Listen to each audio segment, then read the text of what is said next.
दिल्ली के जंतर मंतर में प्रोटेस्ट हुआ था, वो हमारे स्टूडेंट के ऊपर लाठीचार्ज की गई, उस पर आपका क्या कहना है? जब नाजरीन दीदी ने उनसे क्वेश्चन किया कि नीट पेपर पे जो लाठीचार्ज हुई है और महिलाओं के साथ जो अभद्रता की गई है उसका जवाब जब मांगा गया तो उन्होंने जवाब एक तरीके से दिया और ये भी कहा कि आने वाले समय में ऐसा नहीं होगा, लेकिन उन्होंने इस मुद्दे से हटकर उन्होंने दूसरी पॉलिटिकल पार्टी को इसमें ला दिया। मुद्दा नीट पेपर लीक का था पर उन्होंने नेता प्रतिपक्ष को लाया कि वो यहाँ चले गए, वो वहाँ नहीं जा पाए। आपकी बीजेपी से कौन गया था जब सोनम सर 26 दिनों तक भूखे थे? मैं इस जवाब से संतुष्ट नहीं हुई हूँ ऑनेस्टली बताऊँ तो। एक तरफ देश की राजधानी दिल्ली के जंतर मंतर पर जेएनयू ने हंगामा किया, नीट परीक्षा को लेके बवाल किया, उसके बाद स्थितियां बदली, धर्मेंद्र प्रधान का इस्तीफा हुआ, उस कड़ी को एक नई दिशा की तरफ लेके जा रहे हैं उत्तर प्रदेश के कैबिनेट मंत्री ऊंचाहार से विधायक मनोज कुमार पांडे। आज उन्होंने अपने क्षेत्र में ये बहुत सारे बच्चे हैं जिनसे उन्होंने बात की, अलग अलग स्कूल के बच्चे हैं, अलग अलग क्षेत्र के बच्चे हैं, जिसका नाम दिया तिरंगा यात्रा नई पीढ़ी का राष्ट्र संकल्प युवा संवाद। मुख्य अतिथि के रूप में वो शामिल हुए। उन्होंने बच्चों से सीधा संवाद किया जिसमें बच्चों ने उनसे सड़क से लेके संसद तक, भ्रष्टाचार से लेके राष्ट्रवाद तक हर विषय पे सीधे सवाल किए। कुछ सवाल कठिन थे जिनका जवाब शायद मुश्किल था, लेकिन मंत्री ने उन सब के जवाब एक एक कर दिए। हम इन बच्चों से पूछते जिन्होंने उनसे सवाल किए कि आखिर इनके सवाल क्या थे, और कुछ लोग छूट भी गए होंगे शायद, तो उनके मन में क्या सवाल थे और जो जवाब इन्होंने सुने उनसे कितने प्रोत्साहित हुए, उन सवालों को कैसे देखते हैं। क्या नाम आपका? सर मेरा नाम नाजरीन है। नाजरीन, आपसे मनोज पांडे जी की बात हुई? जी मेरी बात हुई। क्या बात हुई? मैंने ये क्वेश्चन किया था कि जो दिल्ली के जंतर मंतर में प्रोटेस्ट हुआ था, वो हमारे स्टूडेंट के ऊपर लाठीचार्ज की गई, उस पर आपका क्या कहना है? क्या जवाब दिया उन्होंने? उन्होंने बोला कि सभी स्टूडेंट शांतिपूर्वक प्रोटेस्ट कर रहे थे, कुछ पॉलिटिशियन आकर वहां पे विरोध करने लगे और विपक्षीवादी नारेबाजी करने लगे, इसकी वजह से वो हुआ और जितने भी विरोधी थे उनको जेल करवाई गई और उनको कड़ी सी कड़ी सजा दी जाएगी। तो उनके जवाब से आप सेटिस्फाई रहे? हाँ मैं सेटिस्फाई हूँ। क्या नाम आपका? सर मेरा नाम शुभांगी मिश्रा है। मैं उनसे यह प्रश्न करना चाहती थी कि प्रदर्शनकारिता के कारण ऐसे कई सारे एग्जाम है जो कि नीट का एग्जाम प्रदर्शनकारिता के कारण शायद प्रकाश में आया, लेकिन हमारे क्षेत्रीय स्थानों पे ऐसे कई सारे एग्जाम है, जैसे वर्ष 2026 में ही एंट्रेंस एग्जाम PGAT भी लीक हुआ। तो क्या ऐसे क्षेत्रीय एग्जामों के लिए आगे चल के उनका क्या योगदान रह सकता है? तो उन्होंने क्या जवाब दिया? उनका यही जवाब था कि वो आगे चल के इन सभी जो शिक्षा के क्षेत्र में जो उनके अधिकारी हैं वो उनसे बात करेंगे और इस सब की सुविधा, इन सब का जो जिसमें कठिनाई आ रही है, जो चीज़ गलत हो रहा है उसका समाधान निकालेंगे। जो कठिनाइयां हैं उनका समाधान करेंगे। आप लोग किसी स्कूल से हैं? उज्जवल चिल्ड्रन होम। तो आपसे भी बातचीत हुई? हाँ। क्या क्वेश्चन था आपका? मेरा यह क्वेश्चन था कि नीट एग्जाम परीक्षा में जिन बच्चों ने पढ़ ली उन पर उनका क्या योगदान है, और उन्होंने जवाब दिया कि ये बहुत ही दुखद बात है और उन्होंने कहा कि उनके परिवार को भारत सरकार ने पैसे भी दिए हैं। तो आपको लगता है पैसे देना सही था या उनका प्रदर्शन सही था? उनका प्रदर्शन सही था। आपका क्या नाम है? My name is Rudra Pratap Singh. Rudra, बात हुई?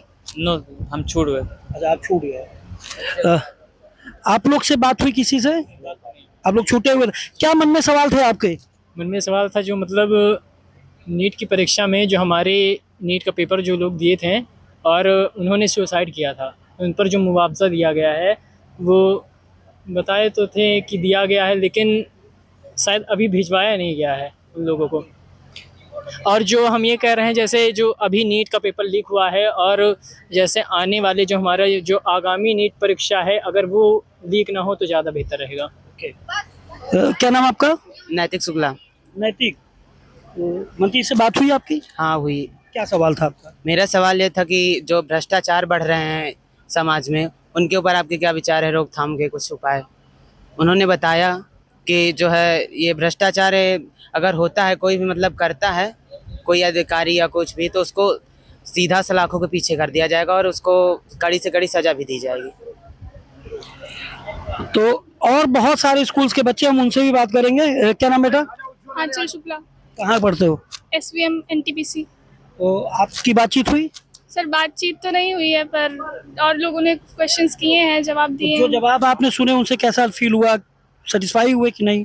सर ऑनेस्टली मैं सेटिस्फाई नहीं हुई हूँ, क्योंकि जो नीट पेपर लीक का मुद्दा था, जब हमारी नाजरीन दीदी ने उनसे क्वेश्चन किया, सवाल हुआ था क्या? जब नाजरीन दीदी ने उनसे क्वेश्चन किया कि नीट पेपर पे जो लाठीचार्ज हुई है और महिलाओं के साथ जो अभद्रता की गई है, उसका जवाब जब मांगा गया, तो उन्होंने जवाब एक तरीके से दिया और ये भी कहा कि आने वाले समय में ऐसा नहीं होगा, लेकिन उन्होंने इस मुद्दे से हटकर उन्होंने दूसरी पॉलिटिकल पार्टी को इसमें ला दिया। मुद्दा नीट पेपर लीक का था, पर उन्होंने नेता प्रतिपक्ष को लाया कि वो यहाँ चले गए, वो वहाँ नहीं जा पाए। आपकी बीजेपी से कौन गया था जब सोनम सर 26 दिनों तक भूखे थे? मैं इस जवाब से संतुष्ट नहीं हुई हूँ ऑनेस्टली बताऊँ तो, पर ठीक है, जो भी उन्होंने दिया अच्छा था, एटलीस्ट उन्होंने बात की। Thank you. ठीक है। बेटा आप लोग एक ही स्कूल के हैं? आप लोग की कोई बातचीत हुई मंत्री से? किसकी बात हुई थी? अच्छा, चारों ने बात की, बहुत बढ़िया। क्या नाम है आपका? रोशनी सोनी, कहाँ पढ़ती हैं आप? पंडित जालपर प्रसाद सरस्वती विद्या मंदिर। ओके, क्या बातचीत थी आपकी? क्या क्वेश्चन थे आपके? मेरा उनसे प्रश्न था, अगर किसी ग्रामीण को सरकारी कार्यालयों में उसकी समस्या का समाधान नहीं हो पा रहा है, तो अपनी समस्या को समाधान करने के लिए वह सीधे किसी संबंधित अधिकारी को कैसे संपर्क करे, जिसके बारे में उन्होंने अपना विचार बताए और मैंने समझे। क्या विचार में बताया उन्होंने? उन्होंने बताया कि वो हम उसकी व्यवस्था करेंगे जिससे कि आप संपर्क कर सके, आपका समाधान हो सके समस्या का। क्या नाम आपका? मेरा नाम शिवांगी है। शिवांगी, आपने भी क्वेश्चन किया था? जी, क्या जवाब मिला? मेरा क्वेश्चन यह था कि जैसे कि कई सारे काम होते हैं जिसके लिए हमको जैसे गांव होता है तो कार्यालय में बार बार जाना पड़ता है, तो उसके लिए हम क्या गांव में ही कुछ सरल समाधान कर सकते हैं? तो उसके लिए उन्होंने कहा कि हाँ, मतलब गांव में काफ़ी सारे कार्यालय बनाए जा सकते हैं, जिसके कारण कि गांव वालों को प्रॉब्लम ना हो जाता। आपसे बातचीत हुई? जी सर। क्या क्वेश्चन था? मेरा क्वेश्चन यह था कि आज की जो युवा पीढ़ी है, उनके अंदर कौन सी योग्यता देखना चाहते हैं, तो उनका उत्तर भी सेटिस्फाई था, अच्छा था।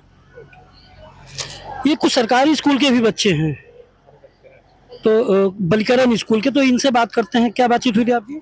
सर मेरा मुद्दा यही था उनसे कि जो हमारे विद्यालय के निकट यानी कि डलमो मार्ग में जो तालाब है, जब बारिश होती है तो उसका पानी सड़क पर बहने लगता है, जिससे हम विद्यार्थियों, टीचर्स या अन्य लोगों को दिक्कत होती है। तो मैंने मंत्री महोदय से कहा कि आप उसके लिए कुछ सलूशन कीजिए। मंत्री महोदय ने जवाब में दिया कि हम BOB साहब से बात करेंगे और आपकी समस्या का समाधान होगा, वो भी 1 हफ्ते के अंदर। तो सेटिस्फाई होंगे? Yes sir. क्या नाम है बेटा आपका? मेरा नाम सारिका सिंह है। सारिका, क्वेश्चन किया था? क्या क्वेश्चन था? मेरा क्वेश्चन ये था कि हमारे ब्लॉक में कोई प्ले स्टेडियम नहीं है, बच्चों को खेलने के लिए दूसरे स्टेडियम जाना पड़ता है, तो क्या आप वो सुविधा आप मेरे स्टेडियम में, ये मेरे ब्लॉक में करा सकते हैं? तो उन्होंने कहा कि हाँ करवा सकते हैं। तो बच्चों का हाँ हैंड स्टप कराए थे उधर, तो सारे बच्चे से बोले कि करवा दिया जाएगा। ये सेटिस्फाई हो? हाँ है। तो ये वो यूथ था जिसे आज जेनजी के नाम से जाना जा रहा है। इन सब के अपने सवाल थे और उस सवालों के पीछे का जवाब उत्तर प्रदेश के कैबिनेट मंत्री का था। कुछ संतुष्ट है, कुछ उस जवाब से मायूस दिखे, लेकिन इन सबके बीच एक बड़ा सवाल कि आखिर दिल्ली का जेनजी और जिले के जेनजी के बीच का जो गैप है, क्या भाजपा पूरी कर पाएगी? शैलेंद्र प्रताप सिंह, UP तक, जगतपुर, ऊंचाहार विधानसभा, रायबरेली।